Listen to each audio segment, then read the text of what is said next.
અંબા સંભો એ સરદાર એટલે નાખી શું કરસ સરદાર કાઈને લેટર લાઈને જોવા દે દે ના સરદાર તમાર નો જોવાય એટલે લાઈને ભાઈ આયલો સરદાર કાળી તારા પ્રેમમાં એવો હલવાણો જેમ કે હોમાં દોરો આન ભાઈ क्या તારા વાળ ભેંસના પૂંછડા જેવા લાંબા અને તારા કાન સમોસા જેવા કાકા મેં તને આવો નતો તાર્યો સરદાર હા સંભા ગુજર મફત નો ચા પીવા આવે છે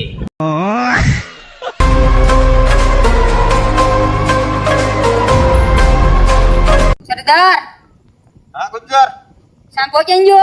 ઓર્યો એટલે સંભો સંભો જી સરદાર આ બધ ભેડા સોઈટ્યો સાંભા હું તાર હર માગું લઈને આવ્યો ગુજર ચા પીજો કે સોડા हे भगवान तेरी लीला अपरंपार है સાંભા મેં તાર હાર એક છોકરી ગોતી છે જી ગુજર કાલે ધોળે આપણે હાલસી આપણે કાલે જ જોવા જઈએ કાંઈ વાંધો નહીં ગુજર આપણી હાથ છે यही बात तो हम तुम्हारे मुंह से सुनना चाहते थे